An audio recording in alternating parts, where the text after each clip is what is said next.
por Zoom o por Facebook. Estamos llevando a cabo este seminario internacional gracias al apoyo y la organización del Departamento de Comunicación de la Ibero Ciudad de México, el Departamento de Humanidades de Ibero Puebla, Claro Sports, es el titular de los derechos de transmisión para los Juegos Olímpicos en 17 países. Estamos ya en el tercer curso que empezamos hace 2 meses. El primer curso fue sobre la historia de los Juegos Olímpicos de la Antigüedad. En el segundo curso hablamos de los Juegos Olímpicos modernos. Y en el tercer curso que iniciamos hoy, y vamos a terminar con esta última exposición a cargo del doctor Erasmo Sarasúa, vamos a hablar sobre los megaeventos deportivos, específicamente París 2024, del cual hablaremos el próximo sábado y en 15 días, en las dos últimas sesiones de seminario. El seminario está siendo coordinado por Hugo León Centeno de la Ibero Puebla, Jorge Alberto Vadillo y Samuel Martínez de la Ibero Ciudad de México. Y pues bueno, ya estamos aquí con el profesor Erasmo Sarasúa. Estimado Jorge Vadillo Nieto, ¿podrás hacernos el favor de presentar al doctor Sarasúa? Sí, dame un momentito, por favor, a ver si ya se me escucha. Creo que ya. Sí, dame un momentito, por favor. Y ahorita ya comenzamos con la presentación del buen doctor Erasmo.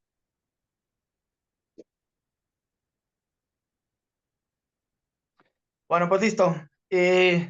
Como bien has mencionado, Sam, pues ya estamos prácticamente en la última sesión de nuestra jornada del día de hoy. Y bueno, pues para cerrar efectivamente con broche de oro, pues le damos la bienvenida al maestro, al doctor Erasmo Sarasúa, a quien ya hemos tenido aquí en alguna otra sesión dentro de este seminario de París 24. Y bueno, pues simple y sencillamente, antes de cederle el uso de la palabra, comentarles rápidamente algo de la trayectoria de Erasmo Sarasúa, que bueno, él tiene una muy amplia trayectoria que involucra obviamente pues la cuestión de medios de comunicación, la cuestión de docencia, la cuestión académica y desde luego también digamos, en estos roles ha ido involucrando pues desde luego también los temas deportivos. Y bueno, pues Erasmo Sarasúa es licenciado en Relaciones Internacionales por la Ibero Ciudad de México, realizó una estancia de estudios libres en Carleton College en Minnesota. Posteriormente cursó y realizó una maestría en educación superior en el SINADE. Y bueno, pues también como parte de su formación, ha estudiado, o mejor dicho, formó parte de aquella primera generación del Diplomado de Estudios Olímpicos, que se llevó a cabo en 2008, en conjunto la Universidad Iberoamericana y el propio Comité Olímpico Mexicano, hasta llegar prácticamente a su grado más reciente, que es el doctorado en gestión educativa, que obtuvo del SINADE. Y ya posteriormente, Erasmo Sarasúa, bueno, pues evidentemente ha pasado por varias instituciones, entre las cuales están la Secretaría de Relaciones Exteriores, así como también la Secretaría de Educación Pública, en donde ha ejercido distintos cargos en lo que es la enseñanza también a nivel base, a nivel secundaria, ha sido profesor de Historia Universal, desde luego también profesor, bueno, Historia Universal y de México, profesor de Geografía, profesor de Cultura de la Legalidad, y su participación en temas y en lo que se refiere a medios de comunicación, pues tiene un bagaje muy, muy extenso, muy interesante, tanto en televisión como en radio, como en medios digitales, donde, bueno, pues ha participado en Radio Fórmula, Imagen Radio, Ibero 90.9, Canal 11, Canal 22, Foro TV, ESPN, Capital 21, Univisión, Telemundo, y desde luego también en algunos medios impresos digitales, como son la revista Forbes, el diario El Economista, el periódico Excelsior, el Financiero,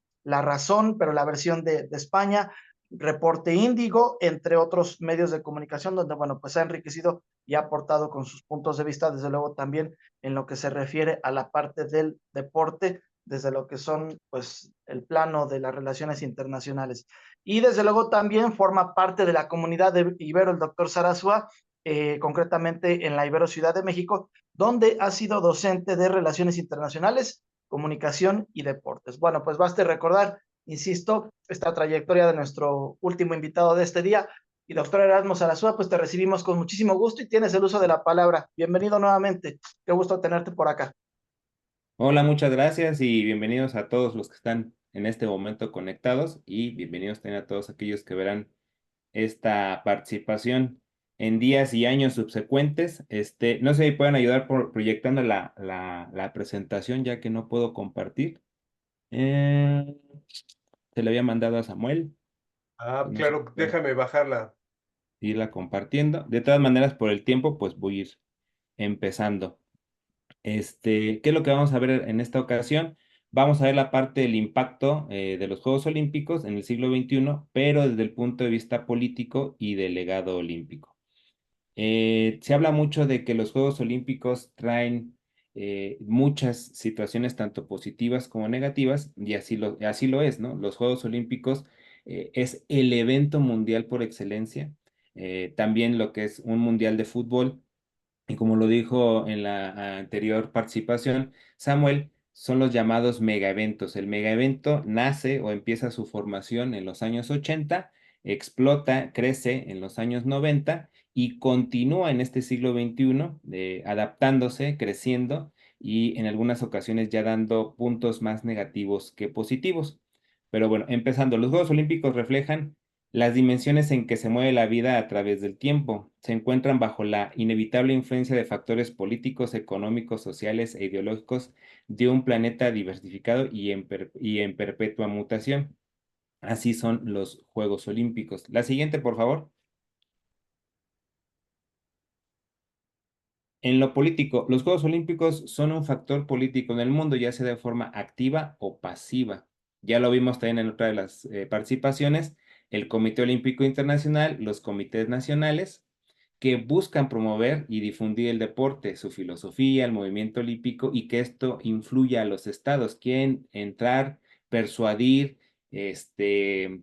hacer que el sistema educativo y el sistema de salud lleven esta tendencia de la parte del deporte y hay muchos deportes como lo hemos visto, ¿no? El competitivo, el social, el de salud, el de entretenimiento. Entonces el movimiento busca que se den todos estos, pero también aquel deporte que le va a dar tierra fértil para los Juegos Olímpicos. También ya lo vimos, el COI es una organización y pretende no ser presionados, aunque en su inicio fue patrocinado por Francia, después se mudan a Bélgica y actualmente están en Suiza para mantener cierta neutralidad política y económica, más específicamente en la ciudad de Lausana. Sus miembros no están autorizados para hablar en nombre de algún gobierno, organización, y algo que ponga en riesgo la independencia del Comité Olímpico Internacional. La que sigue, por favor.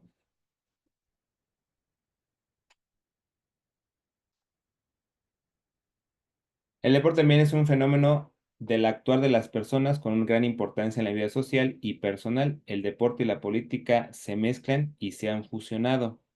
Entendamos como deporte político al proceso de planificación y toma de decisiones en las organizaciones deportivas locales, nacionales e internacionales, lo que se llama vulgarmente o comúnmente como el deporte de pantaloncillos largos. Se necesita una organización y entonces ahí también se gesta lo que es la política, quién dirige al organismo, quién va a llevarlo el dinero, quién va a hacer tal o cual cosa dentro de una organización. El deporte o el Comité Olímpico, como un movimiento universal, el olimpismo se esfuerza por alcanzar un mundo pacífico, defiende la igualdad y la no discriminación, que son aspectos políticos. Entonces, sí se meten, lo decíamos hace un momento, con la situación de Sudáfrica y la parte del apartheid, del deporte apartheid, sí hay una parte política, aunque buscan ser neutrales, pero tienen valores que sí buscan que sean seguidos, buscan que sean aplicados. Estos valores son también objetivos declarados de la Organización de las Naciones Unidas, no solamente del Comité Olímpico, y por eso a partir de este siglo, 2003, 2004, 2005, es cuando hay mayor acercamiento entre las dos organizaciones y ya se da el año del deporte, se empiezan a dar la parte de la paz olímpica, el llamado a la paz olímpica cada vez que va a haber una gesta, y esto se hace desde las Naciones Unidas. Los Juegos Olímpicos son un instrumento de proyección nacional e internacional tanto para quienes son sede como para los que participan.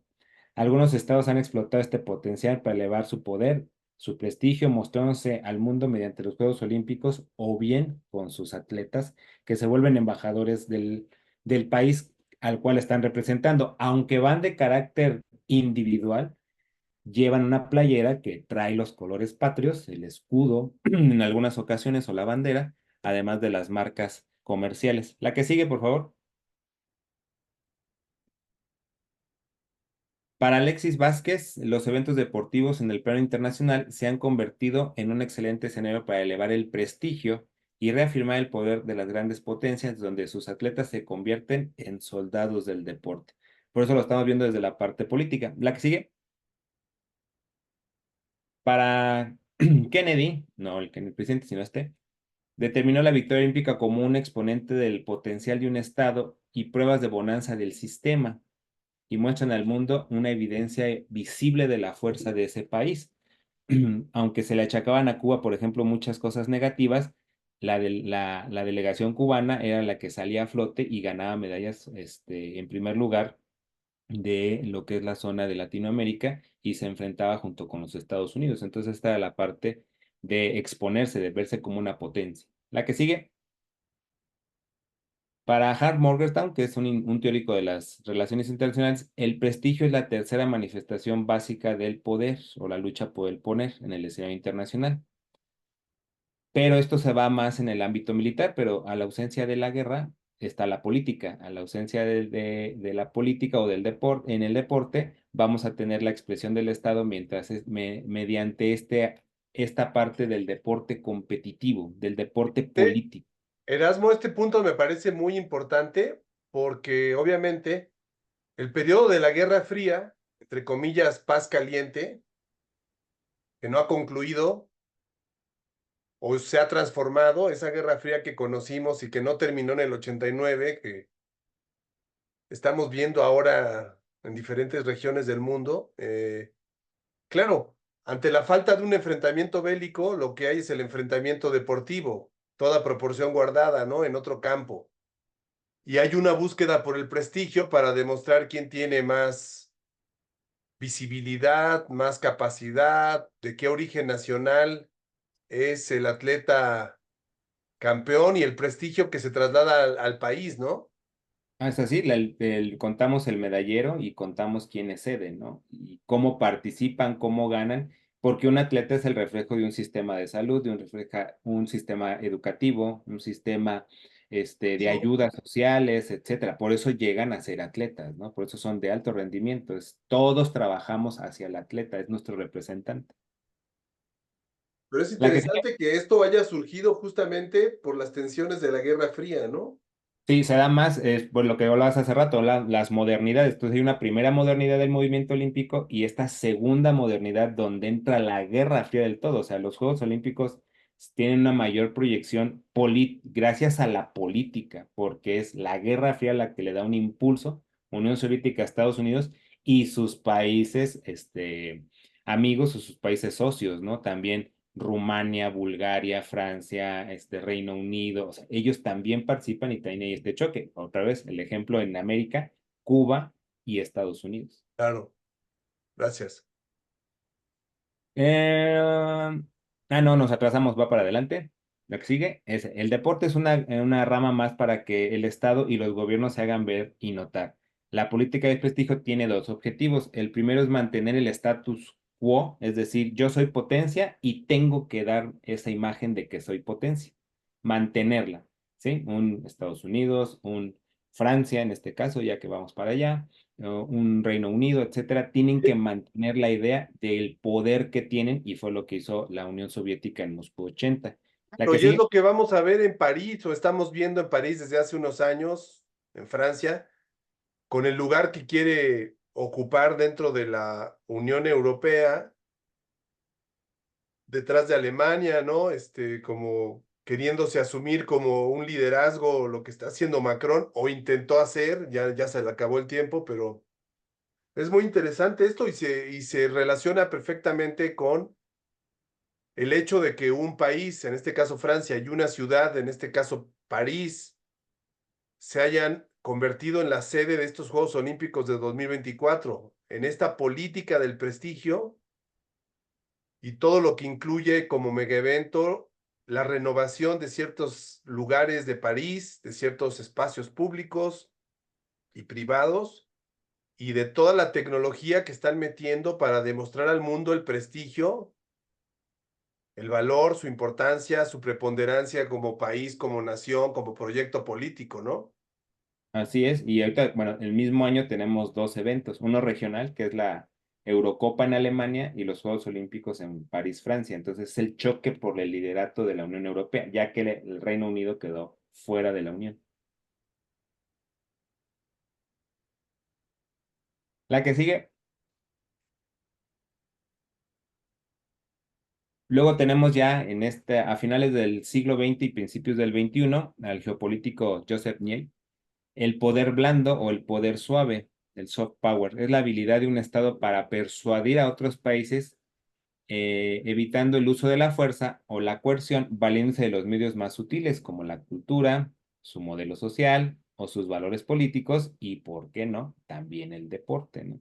¿Cuántas veces hemos sido atraídos por ciertos países mediante el deporte? Muchos, nos llama la atención el básquetbol de Lituania, el básquetbol de Argentina, que el cual han ganado olímpicamente, Rumania cuando tuvo esta proyección gracias a la gimnasia, también las participaciones de italianos en voleibol, natación con los australianos, australianas. Entonces es esta manera de ir captando a la gente, captando a las poblaciones de tu mismo país y de otros países, y es una manera de hacerte amigo, hacerte cuate de ellos. O sea, si yo le caigo bien a alguien, ¿cómo ese alguien me va a invadir? ¿Cómo ese alguien me va a hacer un daño? Entonces es una manera de persuadirlo a tener buenas relaciones, y por eso el soft power a nivel de las relaciones internacionales también es valorado. Es una diplomacia que nos ayuda a... Vemos muchas películas estadounidenses, entonces conocemos a los Estados Unidos o pensamos conocerlos y nos caen bien o nos caen mal dependiendo de cómo esté contextualizada la película. En las películas de los 80s, 90, los villanos y los malos siempre eran los soviéticos, ¿no? La que sigue. Últimamente, más en esta última década, el sport washing, ¿no? Se refiere a la práctica de utilizar actividades deportivas para mejorar la imagen de un país o de organización, invirtiendo dinero en el evento o en el equipo, y esta inversión puede realizarse a través del patrocinio o las organizaciones estatales. Y lo que busca es, pues, generar otra imagen, vamos a lo mismo que decía Morgenthau, es cambiar esta parte del status quo, verse diferente y darle a la gente, darle a las poblaciones la atención hacia el evento deportivo y no hacia los eventos políticos, problemas sociales o situaciones que haya practicado el Estado en las que están siendo sede las actividades, o bien de, el equipo o el país que está siendo representado. La que sigue.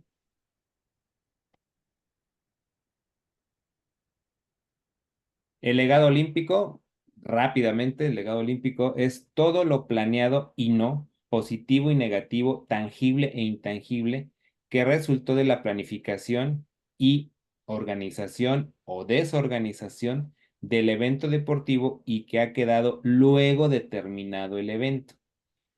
Es legado olímpico, es a veces muy fuerte y es a veces imperceptible. Todo depende de cómo se ha llevado a cabo, y también todo depende de estos cambios que siempre van a estar surgiendo a lo largo de la historia. Entonces hay unos legados más tangibles, mejor vistos que otros. La que sigue. Comenzamos con los ejemplos prácticos. Ya en el siglo XXI me brinco, dependiendo de cómo se lleven las cuentas, si el 2000 o el año 2000 es o no parte del siglo XXI. En lo personal, no. Entonces parto a partir de Atenas 2004. El gobierno de Grecia buscaba tener, la sede, que no obtuvieron en el 96, ya que el poder de los nacientes y victoriosos Estados Unidos después de la Guerra Fría se quedan con los dos mega eventos: Estados Unidos 94 en el Mundial, Atlanta 96 para Juegos Olímpicos. Entonces Atenas, que era lo lógico pensar el centenario de los Juegos, realizarlos en Atenas, pues no fue así. Entonces el prestigio de Grecia pues estaba hacia abajo. Grecia, junto con España e Irlanda, son los países pequeños de la Unión Europea en aquel entonces.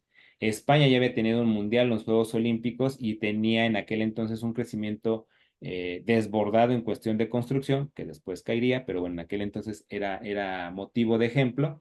Irlanda se estaba llenando también de dinero, de capitales, estaba desarrollándose en la computación. Recordemos que varias de las empresas como Google y otras tienen su sede realmente en Irlanda para la parte de evadir impuestos. y Irlanda se estaba desarrollando en muchos sentidos. Entonces Grecia se estaba quedando atrás. Grecia no quería ser vista como uno de estos países pequeños al interior de la Unión Europea, busca los juegos, tiene esta parte de soft power porque es la cuna de los juegos, se ve bien que se celebren los juegos ahí, que regresemos al mundo y a la cultura griega y pues se le da, ¿no? Se le dan nuevamente los juegos, pero lamentablemente Grecia lo que proyectó o su legado fue ese, ¿no? Instalaciones de elefantes blancos, inversión descomunal, pero con muchísima corrupción. Ya tenía problemas financieros la nación, elevaron demasiado el presupuesto, no hubo una buena planificación. Yo recuerdo que los reporteros decían, bueno, es que ya vamos rumbo al Estadio Olímpico y estamos viendo cómo están pintando todavía las banquetas, cómo están poniendo en los postes las lámparas, o sea, todo se les atrasó, el aeropuerto no estuvo al 100%, fue De caótica la hecho, ciudad. fíjate, Ajá, Erasmo, que es bien interesante el caso de Atenas y yo lo relacionaría mucho con el caso de Brasil, de Río de Janeiro. Esos dos me vienen ahorita a la mente porque justamente el haber solicitado ser sede de los Juegos Olímpicos se da en el marco la solicitud de mucha corrupción, de sí, un intento de proyectar la imagen de dos países, en este caso Grecia y de Brasil, cuando había una corrupción rampante y hubo, pues, hubo toda una serie de discusiones sobre la manera en que obtuvieron la sede y después ya se supo que hubo por ahí reparto de dinero, reparto de beneficios. Y justamente los dos casos, el de Atenas y Río de Janeiro, se dan en el marco de crisis económicas. Ambos paralelo diferente, claro, pero similar en el sentido de la corrupción que prevaleció en la organización. Claro, muy diferente la cantidad de población que tiene Río de Janeiro y su zona metropolitana versus el caso de Atenas, ¿no? No se compara, pero la situación en la que terminaron organizando los Juegos Olímpicos en ambos países, pues es similar en el sentido de la deuda que deja del gasto enorme que hicieron ambas ciudades, ambos países, para hacer sede de unos Juegos Olímpicos. tienen políticamente la idea, pero socialmente crearon malestar y económicamente se fueron al fondo, ¿no? O sea, cuando sí obtienen la sede van bien, hay ese boom de crecimiento, pero pasan 7 años para que realmente ya se lleven a cabo los juegos, no lo planificaron bien y se cayó, ¿no? Este es el ejemplo de Atenas. La que sigue.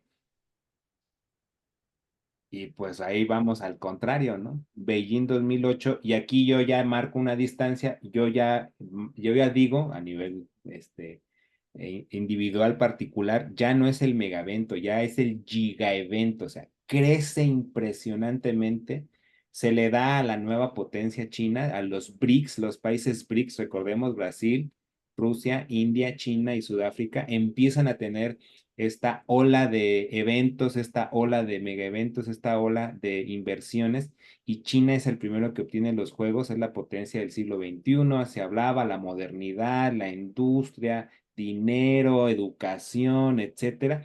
Entonces, China se muestra al mundo en ese crecimiento, en esa parte de todo lo construyeron, absolutamente todo lo hicieron de cero. No están utilizando estructuras anteriores, todo era completamente nuevo.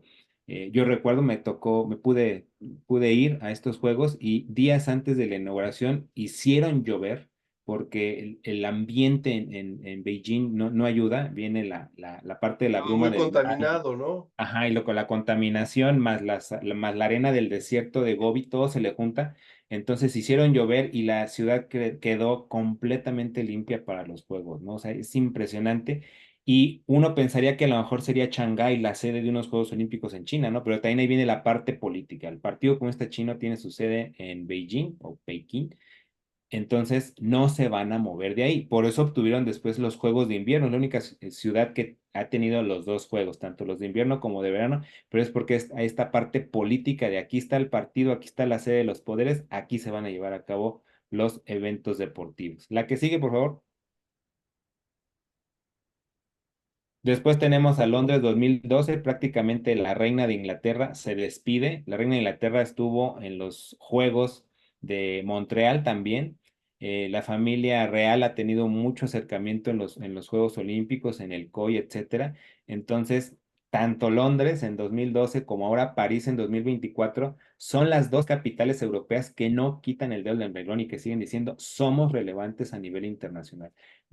Pasamos a otro siglo, el siglo XXI, y nuevamente Londres y París son sedes de unos Juegos Olímpicos.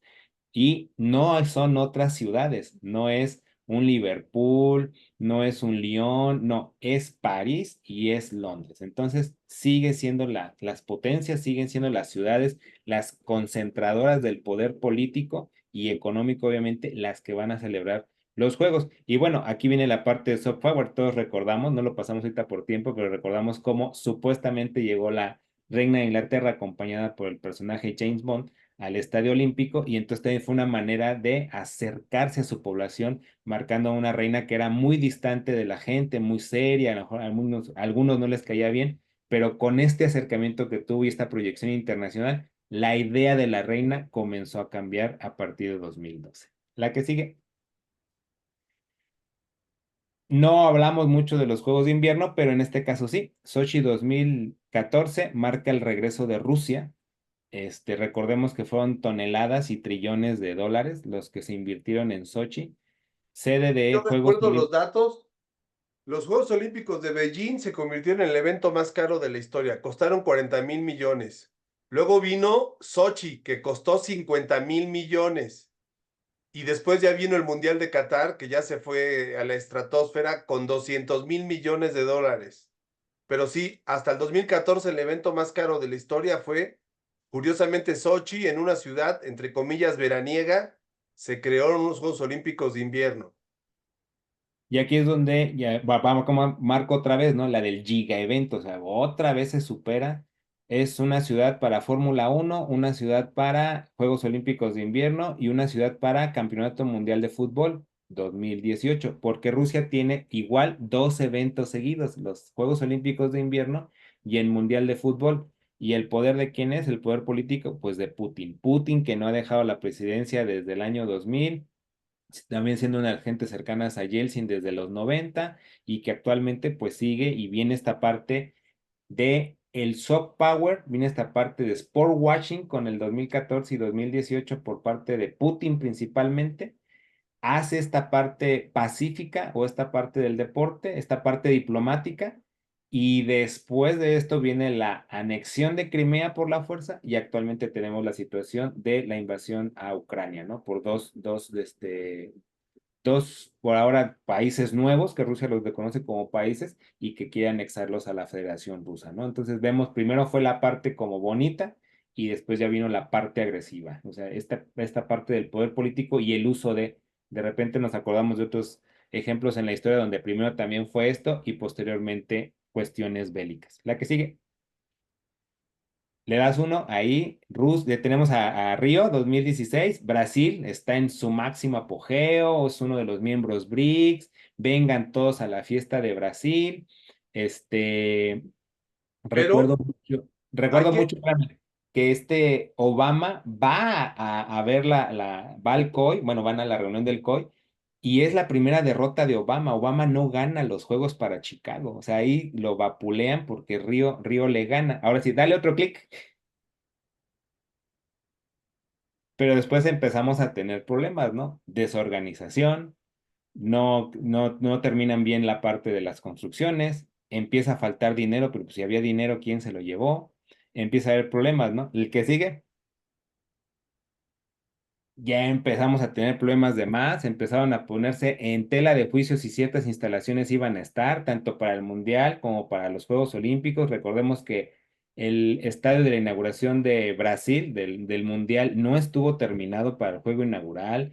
Apenas terminaron también las instalaciones para los Juegos Olímpicos. Fue un gastazo, subieron el ticket del transporte público, la gente estaba en protestas afuera, había boicots internos, hubo un santo relajo. Otro clic. porque la crisis económica a Brasil les llegó como consecuencia varios años después de la crisis del 2008,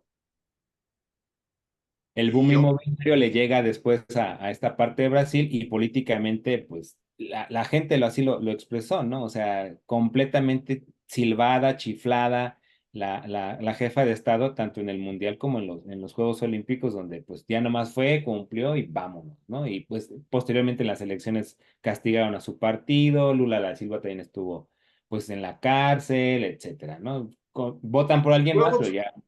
los Juegos Olímpicos de Río, con todos los beneficios y legados que pudieron dejar, sí fueron muy manchados por la crisis económica y crisis política que tuvo Brasil en esos años previos, ¿no? Sí, y que ese impacto o ese legado negativo, pues continúa, siguen mal. La que sigue, sí, esa, Tokio 2020-21, que realmente es un ejemplo de soft power. Ellos rompen, ¿no? No es una persona como David Beckham, que fue embajador de los Juegos Olímpicos del 2002, sino aquí son los personajes que nos han llevado desde la infancia hasta la actualidad. Son estos personajes de caricatura quienes se vuelven los embajadores de los Juegos, ¿no? Y que el primer ministro de Japón también llega disfrazado y pues es la gran incógnita. Se supone que iban a salir en la ceremonia de inauguración de Tokio, pero pues como no se hizo como estaba planeada, pues esa es una de las grandes dudas que nos llevaremos para la historia de cómo habría sido esa ceremonia de apertura de Tokio 2020. La que sigue. Después tenemos a Asia en el siglo XXI, lo que nos marca estabilidad. Ya dijimos que de Beijing lo que marca es que no sueltan el poder, la capital, hacia las otras ciudades de China que también se están desarrollando, Shanghái, Hong Kong, Macao, aunque son entidades autónomas, pues también están desarrolladas junto con otras al interior de China, pero no lo suelta. Corea del Sur, que también tiene unos juegos de invierno y se busca esta estabilidad social. Son sociedades que sí quieren los juegos, que no protestan, que no ven la parte de un gasto excesivo, etcétera. Entonces le dan estabilidad a los Juegos Olímpicos, políticamente hablando. La que sigue, ahí le pongo el Renacimiento. París es nuevamente sede como lo fue hace 100 años cuando estábamos empezando y que se dio un nuevo salto. Y aquí sí buscamos este nuevo salto a los Juegos Olímpicos. ¿Por qué?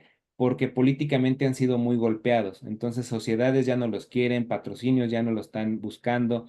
Entonces solamente nos quedamos con dos ciudades candidatas, que fue Los Ángeles y París, quienes estaban buscando la sede, y se llegó mejor a un acuerdo para rotar la sede entre los dos y poder llevar a cabo el giga evento o mega evento, y vamos a ver qué tanto le va a aportar París a el resurgimiento de los Juegos Olímpicos. La que sigue. La esperanza la vamos a tener con Milano en 2026. ¿Qué tanto pueden apoyar? ¿Qué tanto se va a reciclar realmente? Como lo está haciendo, perdón, lo va a hacer Los Ángeles en el 2028. Ese es el punto del COI, de que van a reutilizar instalaciones para que no sea tan ostentoso el gasto y no sea ese problema de... Y lamentablemente para el 2032 solamente hubo una ciudad candidata, por eso se le dieron los Juegos a Brisbane en Australia, y pues no hay, como se ve ahí, no hay más material, ¿no? Porque no han tenido que esforzarse por obtener la sede, ha sido todo muy escueto, y actualmente para los siguientes Juegos Olímpicos no hay candidatos oficiales. México se ha planteado como un candidato, sin decir la ciudad: Qatar, Arabia Saudita, India, Indonesia, pero no se ha materializado oficialmente una candidatura todavía. Y ahí le puse de Los Ángeles, esa, porque la A cambia en todos los logos de los juegos. No es un solo logo oficial. La A va cambiando dependiendo de cuál nosotros tomemos. Yo tomé que le hace alusión a México, este papel picado, con el guante de box, porque antes los boxeadores salían de Tepito, ahora los boxeadores salen de los barrios de Los Ángeles. La que sigue. Y muchas gracias. Terminamos justo a tiempo, 5 minutos antes. Perfecto. Oye, ¿quién crees que sea, Hugo, la siguiente sede para el 2036? Yo creo que ¿La India? India, Indonesia o quizá algún país árabe, pero los países árabes, no sé, hay ciertos deportes que le podrían generar dificultades. Claro. Boli de Pues, playa y no sé, no sé. Pero y bueno, no, el caso de México ya retiraron no, la sí, propuesta. no hay forma. Obviamente, pues, No. sobre todo en épocas de la 4T y la austeridad, no hay posibilidad de que pueda haber una inversión de miles de millones de dólares para unos Juegos Olímpicos. A lo más a lo que alcanza es para pedir unos Juegos de la Juventud, que es a lo que está aspirando la actual presidenta del Comité Olímpico Mexicano, Ujú. pero aún así no alcanza la infraestructura. Tal vez en Guadalajara o en Monterrey puedan hacer un esfuerzo, pero se ve complicado que volvamos a tener unos Juegos Olímpicos No, en en el todo siglo XXI, ¿eh? No, no en las siguientes décadas, en todo el siglo XXI, porque la inversión que supone rebasa la economía de nuestro país. ujú. Sí, no, no hay forma. Adelante, Ramiro. Sí, Hugo, continúa lo que Ramiro. Ah, no, Gracias, ibas a Samuel. ¿no? Una pregunta rápida para Erasmo. Noté ahorita que justo sería con Brisbane la tercera ciudad de Australia en ser sede, que creo que no sé, por lo que comentabas, ¿no? Y repasando rápidamente las sedes, no ha sucedido para otro país. ¿Tienes alguna hipótesis de por qué crees que esto suceda en Australia? Sean tres ciudades importantes diferentes como sedes. Lo veíamos en una de las exposiciones con norte global, que incluye a Australia y esta Nueva Zelanda. Entonces, como parte de la extensión de Europa, ¿no? Son una extensión en Oceanía de Europa. Entonces, por eso tiene esta parte es una sociedad que quiere mostrarse al mundo. Y esta candidatura ganó también, aparte de ser la única, también porque va a compartir parte de los eventos con Melbourne, con Sydney y con Canberra. O sea, no todos va a ser en esa sola ciudad, sino que se va a repartir y eso al COI también le llamó la atención, por lo que decía Samuel, ¿no? Los gastos y lo que se va a invertir, pues es mucho para una sola ciudad ya.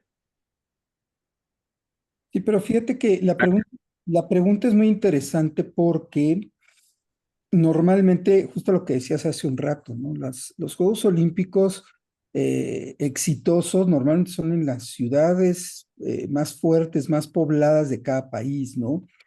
Cuando los Juegos fueron en Atlanta, y Atlanta no es una ciudad pequeña, ¿no? Pero fue un desastre en términos logísticos, de transporte público y demás, ¿no? Entonces, es una consideración que yo creo que el comité hace, ¿no? Que no, o sea, una ciudad pequeña y con poca infraestructura no le da para hacer unos juegos. Estamos hablando que eso limita también bastante las opciones en muchos países y en muchas regiones, ¿no? Entonces, yo creo, Vayamos al otro extremo. El caso de París lo vamos a ver ahora en las siguientes semanas. La logística de seguridad que están planeando para controlar el flujo de gente en ciertas zonas de la ciudad, de la mano de prever posibles atentados terroristas y todo lo que están haciendo de candados a través de tu celular que no puedes pasar de una zona a otra si no solicitaste permiso o avisaste, con todo lo que hay de las diferentes ciudades en Europa que se están protegiendo del turismo, ¿no? Es bien